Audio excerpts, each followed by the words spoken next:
तो आज अपन कर रहे हैं the foreign contribution regulation act 2010 का रिवीजन। ठीक है, सबसे पहले अपन को ये जानना है कि आखिर इसका मतलब क्या है।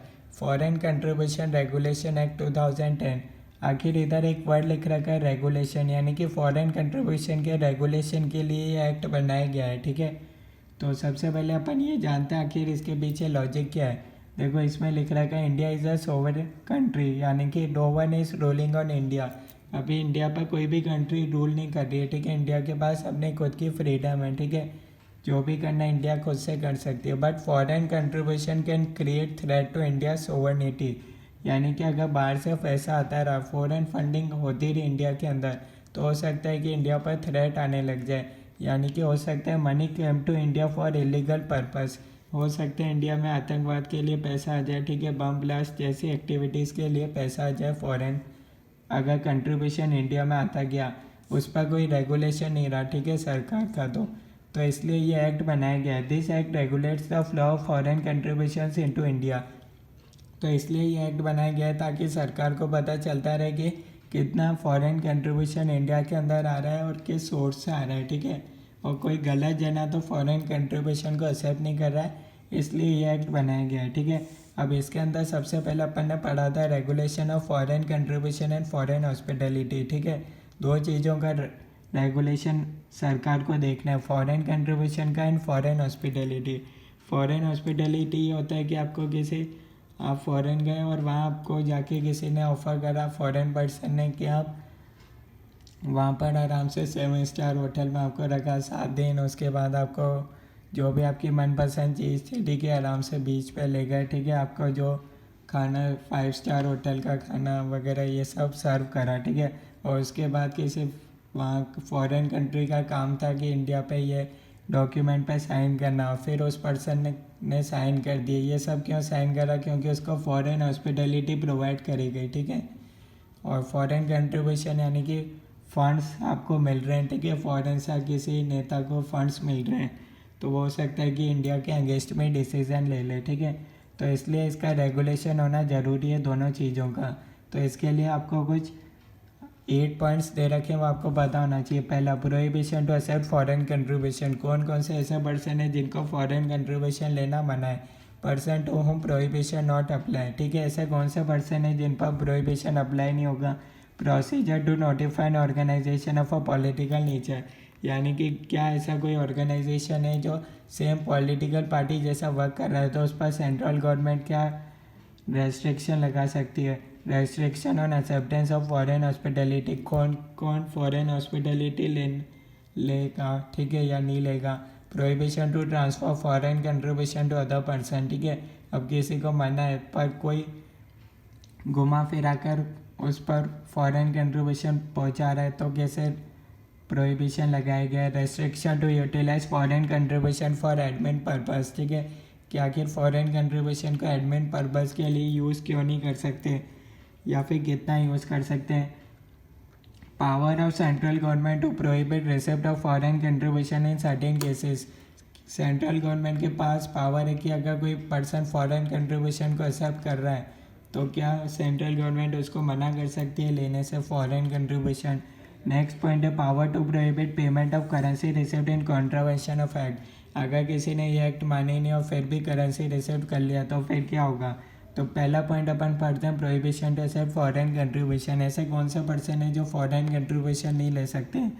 पहला, कैंडिडेट फॉर इलेक्शन। सेकंड है correspondent, columnist, cartoonist, editor, owner, printer और publisher of registered newspaper. Newspaper वाले लोग भी फॉरेन कंट्रीब्यूशन एक्सेप्ट नहीं कर सकते, क्योंकि उन्होंने एक्सेप्ट करा तो हो सकता है वो बायसनेस उनका इन्वॉल्व हो जाएगा। ठीक है, फिर जो फॉरेन वाले चाहेंगे वैसी न्यूज़ ही वो दिखाएंगे, इसलिए उनको मना कर रखा है। थर्ड, पब्लिक सर्वेंट, जज, गवर्नमेंट सर्वेंट और एम्प्लॉय ऑफ एनी कॉर्पोरेशन और एनी अदर बॉडी कंट्रोल और ओन्ड बाय गवर्नमेंट, यानी कि जो गवर्नमेंट कंपनी में काम कर रहे हैं उनको भी मना कर रखा है। ठीक है, या फिर ऐसी बॉडी जो इसको गवर्नमेंट कंट्रोल करती है, क्योंकि हो सकता है उनके एम्प्लॉय को फॉरेन कंट्रीब्यूशन मिलेगा, तो हो सकता है वो गवर्नमेंट के अगेंस्ट ही कोई काम कर लें, इसलिए उनको भी मना कर रखा है। फोर्थ है मेंबर ऑफ लेजिस्लेचर। फिफ्थ है political party or office bearer thereof. Sixth, organization of political party as may be specified by central government. Seventh, association or company engaged in production of broadcast of audio news or audio visual news or current affairs program through any mode of mass communication. यानी कि जो भी current affairs programme दिखाते हैं चाहे वो electronic form में, वो भी फॉरेन कंट्रीब्यूशन एक्सेप्ट नहीं कर सकते, ठीक है, क्योंकि इन सब में बायसनेस इन्वॉल्व हो सकता है अगर वो फॉरेन कंट्रीब्यूशन एक्सेप्ट करेंगे तो। नेक्स्ट है correspondent, columnist, cartoonist, editor, owner of association और companies referred in 7th point. यानी कि जो audio news, visual news, current affairs programme दिखाते हैं वो उनके कार्टूनिस्ट, एडिटर, कॉलमनिस्ट, कॉरेस्पॉन्डेंट, ये सब लोग भी फॉरेन कंट्रीब्यूशन एक्सेप्ट नहीं कर सकते। फिर बाद 3 पॉइंट्स में अपन ने देखा था कि कोई जना घुमा फिरा कर भी पॉलिटिकल पार्टी को फॉरेन कंट्रीब्यूशन नहीं दे सकता। जैसे कि person resident in India, citizen of India, resident outside India shall not accept any foreign contribution on behalf of any political party. अब पॉलिटिकल पार्टी कह रही कि चलो हमको तो मना कर रखा है पर आप इस पर्सन को दे दो फॉरेन कंट्रीब्यूशन, तो ऐसा भी नहीं हो सकता, मना कर रखा है। PRI shall not deliver any currency whether Indian और foreign which is accepted from foreign source to any person if he knows that such person is likely to deliver such currency to any political party। अब क्या हो रहा है, ए के पास foreign contribution आया, वो क्या कर रहा है, वो डायरेक्ट नहीं दे सकता, ठीक है, जैसा इसमें देखा, पर वो क्या कर रहा है, अपने फ्रेंड को दे रहा है, ठीक है, अब वो फ्रेंड जाके उसको दे देगा, तो इसमें उसके लिए भी मना कर रखा है कि अगर वो पर्सन लाइकली टू डिलीवर कर देगा पॉलिटिकल पार्टी को तो ये जना बी को भी फॉरेन कंट्रीब्यूशन नहीं दे सकता, ठीक है। उसके बाद अपन ने देखा था person to him prohibition not apply, ठीक है, यानी कि अब जैसे कि पब्लिक सर्वेंट ये अपन ने देखे थे वो लोग फॉरेन कंट्रीब्यूशन एक्सेप्ट नहीं कर सकते, पर अगर उनका फॉरेन फंडिंग का ये सोर्स है 7 पॉइंट में अपन देखेंगे तो वो एक्सेप्ट कर सकते हैं इन तरीक़ों से। By way of salary, wages, remuneration due to him और any group of persons working under him from any foreign source और by way of payment in the ordinary course of business. अगर ordinary course of business के दौरान है तो वो ले सकते हैं, या फिर इंटरनेशनल ट्रेड के दौरान है, किसी का इंटरनेशनल बिजनेस है तो वो एक्सेप्ट कर सकता है क्योंकि उनके लिए रेगुलर अर्निंग है। As an agent of foreign source in relation to any transaction made by such foreign source with central government और स्टेट गवर्नमेंट, यानी कि अगर किसी फॉरेनर को वर्क परफॉर्म कराना स्टेट गवर्नमेंट या सेंट्रल गवर्नमेंट से तो उसने एजेंट अपॉइंट कर लिया तो अब एजेंट तो ले सकता है फॉरेनर से इनकम, ठीक है। By way of gift, as a member of Indian delegation, gift was accepted in accordance with rules made by central government, यानी कि कोई इंडियन डेलीगेशन का मतलब होता है कोई फॉरेन में इंडिया को रिप्रेजेंट कर रहा है, उसको कोई गिफ्ट मिल रहा है तो वो एक्सेप्ट कर सकता है, रिलेटिव से ले सकता है, remittance in the ordinary course of business मिल रहा है थ्रू ऑफिशियल चैनल, जैसे कि जहाँ सारे लॉफुल तरीके से ले रहा है तो वो रेमिटेंस ले सकता है, ठीक है, उसको कोई पैसा भेज रहा है। तो by way of any scholarship, stipend और any payment of like nature, ये वाला points ordinary course of business में ही है, ठीक है, स्कॉलरशिप मिल रही है तो वो ले सकता है। These points are only listed for people of prohibited to accept foreign contribution, जिनको मना करेगा उनके लिए ये 7 पॉइंट्स अगर मिल रहा है तो वो ले सकते हैं, otherwise you can accept from all medium. अब आपको तो प्रोहिबिशन वाली कैटेगरी में आप आ नहीं रहे तो आप तो किसी भी मीडियम से एक्सेप्ट कर सकते हो, आप पर कोई दिक्कत नहीं है। उसके बाद बताया था कि अगर किसी भी पर्सन को रिलेटिव से पैसा मिल रहा है तो वो अगर उसको 10 लाख से ज़्यादा मिल रहा है पर फाइनेंशियल ईयर तो उसको सेंट्रल गवर्नमेंट को इन्फॉर्म करना पड़ेगा within 3 months. Power of central government to prohibit receipt of foreign contribution in certain cases, अगर सेंट्रल गवर्नमेंट चाहे तो वो किसी भी पर्सन को मना कर सकती है फॉरेन कंट्रीब्यूशन लेने से, अगर सेंट्रल गवर्नमेंट को लगे कि ये सोवर्निटी या इंटीग्रिटी ऑफ इंडिया के अगेंस्ट है, public interest, freedom of election, friendly relations with any foreign state, harmony between regional groups, then the central government may prohibit obtain prior permission या फिर furnish intimation as to amount source manner purpose. अगर सरकार को लगता है कि आप इनके अगेंस्ट काम कर रहे हो तो सरकार आप पर प्रोहिबिशन भी लगा सकती है या फिर कह दे कि आपको परमिशन लेनी पड़ेगी या फिर आपको सोर्स बताना पड़ेगा कि वो कहाँ से आ रहा है सरकार को। थर्ड पॉइंट था procedure to notify an organisation of political nature. अगर कोई भी ऑर्गेनाइजेशन सेंट्रल गवर्नमेंट को लगता है कि ये सेम ऐसा वर्क कर रही है जैसा पॉलिटिकल पार्टी वर्क परफॉर्म करती है, तो सेंट्रल गवर्नमेंट आपको नोटिस दे सकती है। फिर आपको रीज़न बताना पड़ेगा कि आखिर आप पॉलिटिकल पार्टी क्यों नहीं हो 30 डेज़ के अंदर। अब सेंट्रल गवर्नमेंट अगर कंफ्यूज है कि आपको पॉलिटिकल पार्टी घोषित करे या नहीं करे, तो एक अथॉरिटी की भी मदद ले सकती है, ठीक है। फिर वो अथॉरिटी रिपोर्ट बना के दे देगी, उससे सेंट्रल गवर्नमेंट ऑर्डर बता देगी कि पास द ऑर्डर कि आप हो या पॉलिटिकल पार्टी हो या नहीं हो, क्योंकि फिर आप फॉरेन कंट्रीब्यूशन एक्सेप्ट कर सकते हो या नहीं कर सकते हो। 120 days from date of notice में आपको जवाब मिल जाएगा, प्लस 60 डेज़ का एक्सटेंशन हो सकता है। उसके बाद अपन ने देखा था restriction on acceptance of foreign hospitality. कौन कौन से पर्सन फॉरेन हॉस्पिटैलिटी के लिए प्रायर परमिशन लेनी पड़ेगी सेंट्रल गवर्नमेंट की। अगर आपको फॉरेन हॉस्पिटैलिटी एक्सेप्ट करना है तो आपको परमिशन लेनी पड़ेगी। अगर आप इन 5 में आ रहे हो तो मेंबर ऑफ लेजिस्लेचर हो, ऑफिस बियरर हो, पॉलिटिकल पार्टी के जज हो, गवर्नमेंट सर्वेंट हो या फिर गवर्नमेंट कंपनी के एम्प्लॉय हो। अगर आप 5 कैटेगरी में आ रहे हो और अगर आप फॉरेन हॉस्पिटैलिटी एक्सेप्ट कर लिया परमिशन से, और उसके बाद अगर स्पेशल केस हुआ यानी कि आपको मेडिकल इमरजेंसी की ज़रूरत पड़ गई जब आप बाहर गए थे, ठीक है, और उस फॉरेन हॉस्पिटैलिटी का अमाउंट 1 लाख तक है, तो आपको इंटीमेशन करने की ज़रूरत नहीं। और अगर आपने 1 लाख से ज़्यादा फॉरेन हॉस्पिटैलिटी को एक्सेप्ट करा वहाँ मेडिकल एड में, तो आपको इंटीमेट करना पड़ेगा विथिन 1 मंथ जब आपने एक्सेप्ट करा।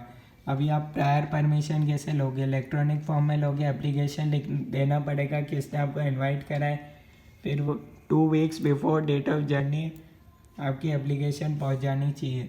Prohibition to transfer foreign contribution to other person. No person who is registered and granted a certificate or obtain prior permission under this act and receives any foreign contribution shall transfer foreign currency to any other person। यानी कि कोई भी person या registered नहीं या फिर prior permission जिसके पास नहीं है वो फॉरेन कंट्रीब्यूशन रिसीव करता है तो वो ट्रांसफ़र नहीं कर सकता, ठीक है, या नो लिख रखा है। उसके बाद अपन ने देखा था restriction to utilise foreign contribution for admin purpose. यानी कि आप फॉरेन कंट्रीब्यूशन का पैसा 2 चीज़ों में यूज़ नहीं कर सकते। पहला स्पेकुलेटिव बिजनेस यानी कि सट्टे में यूज़ नहीं कर सकते। सेकेंड एडमिन एक्सपेंस के लिए आप 20% से ज़्यादा यूज़ नहीं कर सकते। अगर 20% से ज़्यादा यूज़ करना है एडमिन में तो आपको अप्रूवल लेना पड़ेगा सेंट्रल गवर्नमेंट का। स्पेकुलेटिव बिजनेस क्या होता है?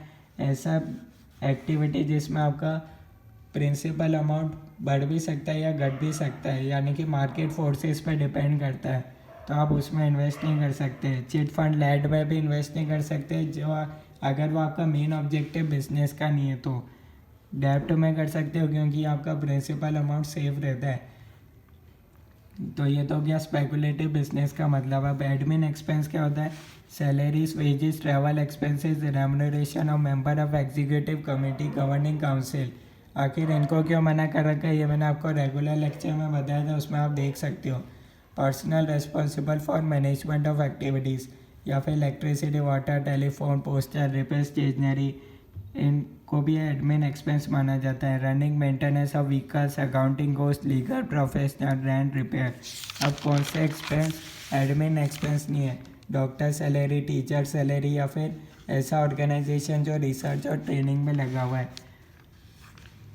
अब power to prohibit payment of currency received in contravention of act, यानी कि हमने करेंसी रिसिव करी एक्ट का तोड़ के, तो सेंट्रल गवर्नमेंट चाहे तो आप प्रोहिबिशन लगा सकती है, ठीक है। उसके बाद अपन ने नेक्स्ट टॉपिक देखा था रजिस्ट्रेशन, ठीक है। तो रजिस्ट्रेशन में फर्स्ट पॉइंट देखते हैं कि आप 2 मोड से एक्सेप्ट कर सकते हो फॉरेन कंट्रीब्यूशन। या तो आप रजिस्ट्रेशन ले लो या फिर प्रायर परमिशन ले लो। प्रायर परमिशन अगर आपको लगता है कि 1-2 बार ही फॉरेन कंट्रीब्यूशन को एक्सेप्ट करना रहेगा तो प्रायर परमिशन ले सकते हो। अगर आपको लगता है बार बार एक्सेप्ट करना है, जैसे कि एजुकेशनल, रिलीजियस, सोशल प्रोग्राम में होता है, तो आपको सर्टिफिकेट लेना ही पड़ेगा। तो फॉर्म FC3 है, फॉर्म FC3 भी रहता है इसके लिए, प्लस एफिडेविट बनना पड़ेगा सेंट्रल गवर्नमेंट को। अगर कोई बॉडी इस्टेब्लिश है सेंट्रल स्टेट एक्ट के अंदर, उसका account controller auditor general of India करता है, तो आपको रजिस्ट्रेशन या प्रायर परमिशन लेने की ज़रूरत नहीं है। उसके बाद सेंट्रल गवर्नमेंट अब आपको कुछ कंडीशंस देखेगी, उसके बाद ही आपको सर्टिफिकेट देगी। पहला, आप फिक्टिशियस नहीं होने चाहिए, आप पर ऐसा कोई आरोप नहीं होना चाहिए कि आप लोगों के धर्म परिवर्तन करते हो। थर्ड है, कम्युनल टेंशन में इन्वॉल्व नहीं होना चाहिए, ठीक है। डाइवर्जन ऑफ फंड्स का आरोप नहीं होना चाहिए। सेडिशन यानी कि सरकार के अगेंस्ट रैली निकालना, इन सब में आप इन्वॉल्व नहीं होने चाहिए। और पर्सनल गेंस के लिए यूज़ नहीं करना है। कॉन्ट्रावीन प्रोविजंस नॉट बैन, यानी कि आपको प्रोहिबिट वाली कैटेगरी में नहीं आनी चाहिए। आप पर कोई पेंडिंग केस नहीं होना चाहिए। या फिर डायरेक्टर हो किसी कंपनी में तो आप पर कोई पेंडिंग केस नहीं होना चाहिए। उसके बाद सेंट्रल गवर्नमेंट कुछ पॉइंट्स और देखेगी कि आपको फॉरेन कंट्रीब्यूशन मिल तो रहा है, पर वो अफेक्ट नहीं करेगा देश का sovereignty, public interest, relation with foreign state, freedom of election, economic interest, harmony between religion, endanger safety of any person. उसके बाद आपको मिल जाएगा रजिस्ट्रेशन, जो कि 5 ईयर्स के लिए वैलिड रहेगा। परमिशन मांगी होगी तो स्पेसिफिक पर्पज़ के लिए मिल जाएगी। अगर सरकार मना करेगी तो आपको रीज़न बता देगी। अगर आप सर्टिफिकेट या परमिशन के लिए एलिजिबल नहीं हो, ठीक है, अगर आपका सर्टिफिकेट पहले ही सस्पेंड या फिर सस्पेंशन पीरियड चल रहा होगा तो, ठीक है। उसके बाद आता है the central government may required that any person who seeks permission या certificate shall provide, Aadhaar number आपको देना पड़ेगा। रजिस्ट्रेशन के लिए आपके 3 साल के लिए फाइनेंशियल स्टेटमेंट ऑडिटेड होनी चाहिए, प्लस आपने स्पेंड करे हो 15 lakh INR excluding admin expense. अगर ये कंडीशन फॉलो नहीं करोगे तो सिर्फ आपको प्रायर परमिशन ही मिल सकती है। आपका सस्पेंशन हो सकता है सर्टिफिकेट का, पर मोर देन 180 डेज से ज़्यादा नहीं लगेंगे, ठीक है। यानी कि 180 डेज से ज़्यादा सरकार टाइम नहीं ले सकती आपका सस्पेंड करने के लिए, ठीक है। इससे ज़्यादा दिन के लिए नहीं होगा, ठीक है। सस्पेंड हो गया तो आप फॉरेन कंट्रीब्यूशन एक्सेप्ट नहीं कर सकते। अगर एक्सेप्ट करना है तो परमिशन लेना पड़ेगा। उस दौरान अगर आपके पास अनस्पेंड अमाउंट है तो आप 25% यूज़ कर सकते हो, अप्रूवल लेके 75% यूज़ नहीं कर सकते। कैंसिल हो सकता है सर्टिफिकेट आपका अगर आप फर्स्ट स्टेटमेंट देते हो एप्लीकेशन या ग्रांट और रजिस्ट्रेशन के समय कोई टर्म्स एंड कंडीशंस वायलेट कर दो, एक्ट को तोड़ते हो, या फिर certificate holder not engage in chosen field for 2 years, लगातार आप 2 साल से कोई अलग काम कर रहे हो, ठीक है, जिसके लिए आपने रजिस्ट्रेशन मांगा था उसके अलग ही पर्पस आप बता रहे हो, या फिर पब्लिक इंटरेस्ट में सरकार को लगता है कि आपका कैंसिल कर देना चाहिए तो सरकार आपका कैंसिल कर सकती है। और जिसका सर्टिफिकेट कैंसिल हो जाएगा फिर वह 3 साल के लिए फॉरेन कंट्रीब्यूशन एक्सेप्ट नहीं कर सकता, उसको फिर प्रायर परमिशन भी नहीं मिलेगी। अगर आप खुद से जाते हो तो सरेंडर कर सकते हो। फिर मैनेजमेंट कैसे होगा आपका, अगर कोई फॉरेन कंट्रीब्यूशन है तो वो बैंकिंग अथॉरिटी संभालेगी, ठीक है। उसके बाद आता है रिन्यूअल ऑफ सर्टिफिकेट। आपको जिस दिन आपका लाइसेंस एक्सपायर हो रहा है उसके 6 महीने पहले ही आपको अप्लाई करना है रिन्यू के लिए, ठीक है। फिर 5 ईयर्स के लिए रिन्यू हो जाएगा, ठीक है। 5000 लेट फीस भी अगर आप लेट करते हो तो, ठीक है, पर आप 1 साल से ज़्यादा लेट नहीं कर सकते। जिस दिन आपका लाइसेंस कैंसिल हो एक्सपायर हो गया उससे 1 साल के अंदर ही कर सकते हो, उससे ज़्यादा टाइम पीरियड के लिए फिर आपको वापस नया प्रोसेस चलेगा, ठीक है। और जो भी आपका फॉरेन कंट्रीब्यूशन आएगा वो FCRA अकाउंट में आएगा SBI न्यू दिल्ली, फिर वहाँ से आप फंड्स को दूसरे अकाउंट में डाल सकते हो, ठीक है। जो भी आप इंटीमेशन करना पड़ेगा सरकार को, जो भी आप फॉरेन कंट्रीब्यूशन रिसीव करते हो, income, expenditure, receipt, payment, balance sheet, fund transfer कितना किया, इन सबको सर्टिफाइड बाय CA होना चाहिए। और ये सारे स्टेटमेंट आपको 6 ईयर्स के लिए रखने। अगर किसी 2 साल आपने फॉरेन कंट्रीब्यूशन एक्सेप्ट नहीं करा तो आपको नील रिपोर्ट बननी है। इंटीमेट कब करना है, जिस दिन क्लोजर हो जाए फाइनेंशियल ईयर का, उसके 9 मंथ्स के अंदर। मेंटेनेंस ऑफ अकाउंट्स, आपको अकाउंट्स मेंटेन करने पड़ेंगे, ठीक है। ऑडिट कब होगा, अगर आप फेल्स टू फर्निश इंटीमेशन, सरकार को लगता है हमने इंटीमेशन एज पर लॉ नहीं किया या फिर हमने कोई एक्ट का कॉन्ट्रावीन करा, तो सेंट्रल गवर्नमेंट चाहे तो आपके बुक्स ऑफ अकाउंट्स का ऑडिट करवा सकती है।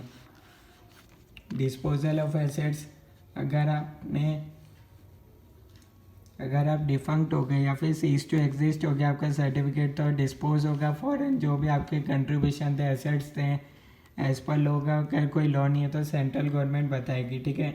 अगर कोई कैंडिडेट इलेक्शन लड़ रहा है तो उसको with in 180 days central government को बताना है और फॉर्म FC1 भरना है विद इन 45 डेज जिस दिन वो नॉमिनेट हुआ इलेक्शन के अंदर।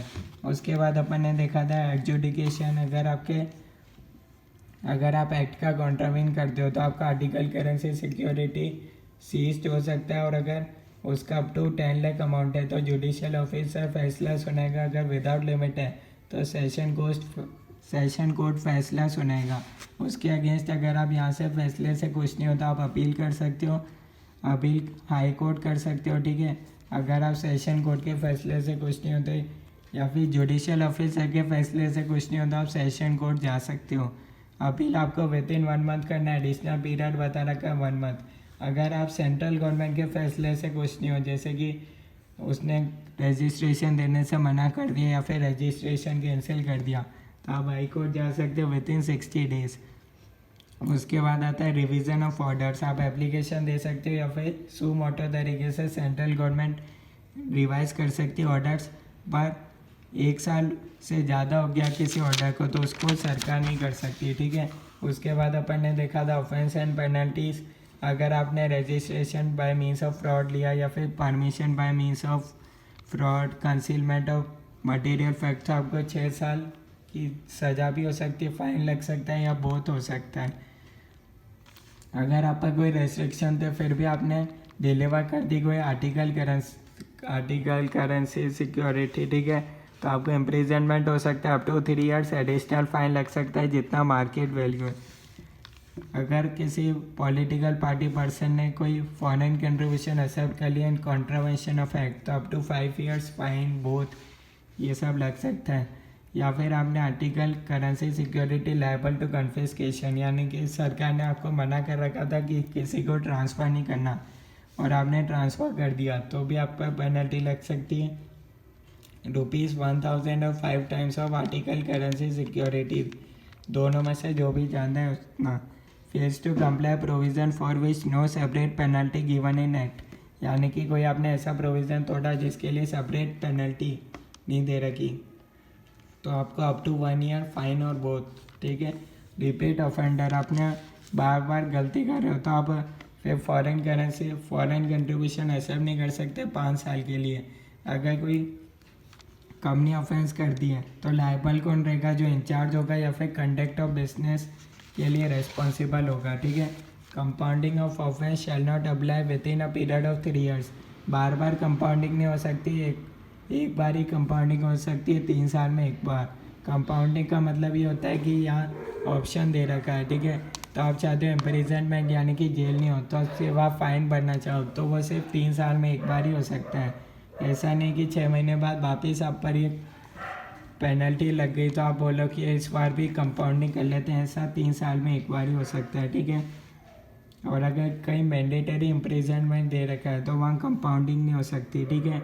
Government of India and government of foreign country के बीच में ट्रांसैक्शन जो होगा उसमें ये एक्ट अप्लाई नहीं होगा। उसके बाद अपन ने देखा था foreign contribution not include an article, ये डेफिनेशन में दे रखा है फॉरेन कंट्रीब्यूशन की कि उस आर्टिकल को इंक्लूड नहीं करेंगे, यानी कि नॉट इंक्लूड एन आर्टिकल, ऐसा सामान इंक्लूड नहीं होगा जो किसी पर्सन ने गिफ्ट दिया था पर्सनल यूज़ के लिए और जिसका मार्केट वैल्यू 1 लाख से कम है, तो भले ही वो फॉरेन कंट्रीब्यूशन में इंक्लूड ही नहीं होगा, ठीक है।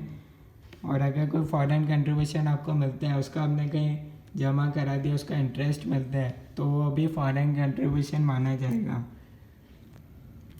तो ये पॉइंट काम का है, ठीक है। फॉरेन कंट्रीब्यूशन किस को नहीं मानेंगे, ठीक है, ऐसे सामान को नहीं मानेंगे जिसका मार्केट वैल्यू ₹1 लाख से कम हो। तो ये अपना पूरा चैप्टर कंप्लीट होता है रिवीजन। फिर भी कोई डाउट है तो आप कमेंट्स के अंदर बता सकते हो। अगर आप चैनल पर नए हो तो आप चैनल सब्सक्राइब कर सकते हो। Thank you.